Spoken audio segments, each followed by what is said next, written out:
स्वागत है दोस्तों। आई होप आप सब अच्छे होंगे। तो दोस्तों आज हम बात करेंगे SBI clerk mains shift 1 versus shift 2 के बारे में।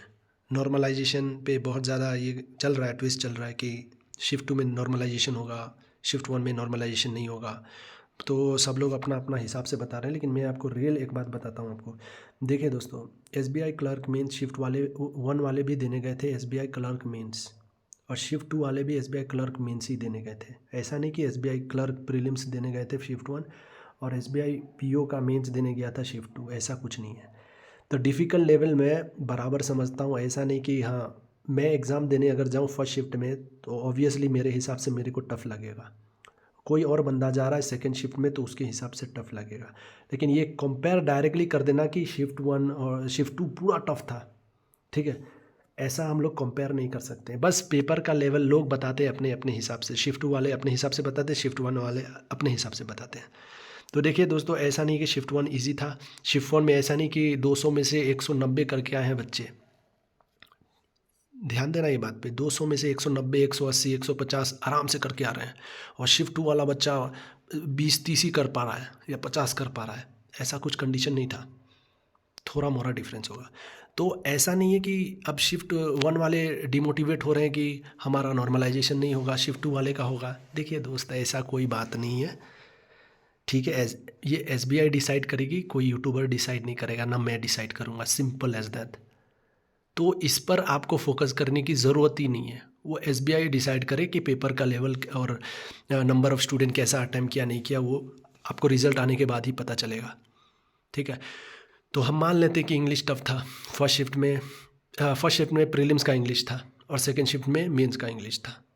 अब बहुत लोग सोच सकते हैं ना, ऐसा ऐसा नहीं था यार, दोनों शिफ्ट में टफ था, ठीक है, टफ था मेरे हिसाब से।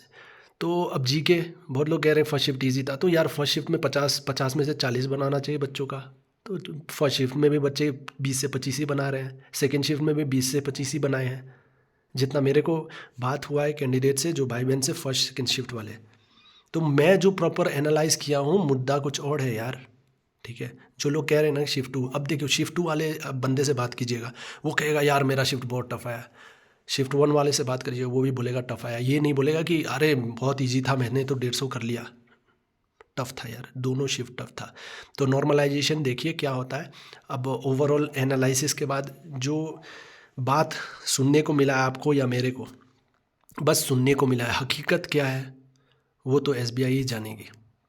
तो नॉर्मलाइजेशन मान लीजिए, कंपैरिजन में कोई पेपर इजी नहीं होता, बस नंबर ऑफ अटेम्प्ट ज़्यादा हो जाते हैं, वही है और कुछ नहीं है, ठीक है दोस्तों।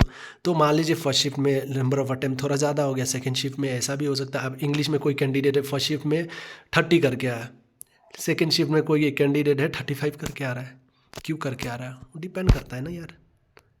तो इस पे जज नहीं कर सकते, वो एसबीआई डिसाइड करेगी कि नॉर्मलाइजेशन क्या होगा, अच्छा होगा, जो होगा अच्छा होगा। लेकिन ये टोटली गलत है कि सिर्फ शिफ्ट 2 वाले का ज़्यादा करके सिलेक्शन होगा, शिफ्ट 1 वाले मतलब नहीं होगा, ऐसा बहुत लोग नेगेटिव कमेंट कर रहे हैं ऐसा, या नेगेटिव सोच रहे हैं कि नॉर्मलाइजेशन सिर्फ शिफ्ट 2 में होगा। ऐसा कोई बात नहीं, शिफ्ट 1 में भी नॉर्मलाइजेशन होगा, याद रखना। तो एक्यूरेसी मैटर करता है, मैं ये बात फिर से बोल रहा हूँ, एक्यूरेसी मैटर करता है। और 65-70 भी अटैम्प्ट है, आप पॉजिटिव रहें, कुछ भी हो सकता है, तो डीमोटिवेट होने की ज़रूरत नहीं है। अब लोग अलग अलग हिसाब से नॉर्मलाइजेशन बताएंगे, तो सिंपल एज दैट। पेपर मेरे लिए टफ़ है तो आपके लिए टफ़ है, आपका शिफ्ट अलग है, मेरा शिफ्ट अलग है, तो अलग अलग हिसाब से दो कैंडिडेट का अलग थ्योरी होता है। किसी को फर्स्ट शिफ्ट ईजी लगता है, किसी को सेकेंड शिफ्ट ईजी लगता है, किसी को तो ये एक्चुअली रियलिटी नहीं है मेरे भाई। तो आप ज़्यादा टेंशन मत ले, आप पेपर दे के आपको पता होगा कि फर्स्ट शिफ्ट कितना था। फर्स्ट शिफ्ट लेंदी था, फर्स्ट शिफ्ट भी लेंदी था, सेकेंड शिफ्ट भी लेंदी था, टफ था, ठीक है। ऐसा नहीं कि फर्स्ट शिफ्ट वाला बंदा सेकंड शिफ्ट में भी जाके एग्जाम दे के आया तो उसको प्रॉपर एनालिसिस पता है कि फर्स्ट शिफ्ट में क्या था, सेकंड शिफ्ट में क्या था। आई होप आप समझ रहे होंगे मेरा बात। तो दोस्तों ये इंपॉर्टेंट बात था, बताना था मेरे को, तो आई होप आप समझ गए होंगे। और पॉजिटिव रहे मेरे भाई, पॉजिटिव रहे, भले ही 60 अटैम्प्ट करके आए, 65 अटैम्प्ट करके आए हैं, कोई यूट्यूबर डिसाइड नहीं करेगा आपका सिलेक्शन, आपका एक्यूरेसी और एसबीआई डिसाइड करेगा आपका सिलेक्शन। ये बात याद रखना, चाहे जो भी टीचर हो यूट्यूबर, चाहे मैं क्यों ना हूँ। तो आई होप आप समझ गए होंगे दोस्तों। तो चलिए फिर मिलते हैं नेक्स्ट वीडियो में। अब कोई भी डाउट हो आप कमेंट करके पूछ सकते हैं।